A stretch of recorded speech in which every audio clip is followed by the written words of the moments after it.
হচ্ছে তাকে সমস্ত দায়িত্ব নিতে হবে, বাকি আমরা কেউ কোনো দায়িত্ব নেব না, পুলিশ প্রশাসন কিছু নেবে না, মেয়েদের সমস্ত ঠেকা পড়েছে, তারা তাদের নিজেদের কাজ করে নেবে। প্রাথমিকভাবে আত্মহত্যাও বলা, এমনকি আত্মহত্যা বলা হয়েছে, এবং শুধু আত্মহত্যা বলাই নয়, কত দ্রুত সম্ভব এই শবদেহটি দাহ করা যায় তার জন্য একেবারে প্রচণ্ড উদ্বেগ সবার।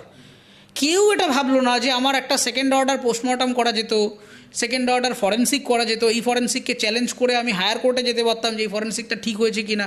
অপশানই নেই। তার কারণ এই যে মুখ্যমন্ত্রী সিগনিফিক্যান্ট কথাটি বলেছেন যে আমাদের সত্যিই লুকোনোর নেই, একদম ঠিক কথা বলেছেন। কারণ লুকোনোর যেটা ছিল সেটা হচ্ছে এই শবদেহ। এই শবদেহটাই একমাত্র গুরুত্বপূর্ণ এভিডেন্স ছিল, যেটাকে আপনি কিন্তু ফরেন্সিকের বিজ্ঞানে ফেললে এখান থেকে অনেক ইনফরমেশান আপনার বেরিয়ে আসতো।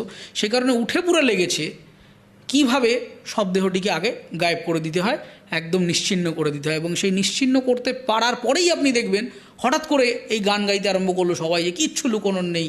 এমনকি গত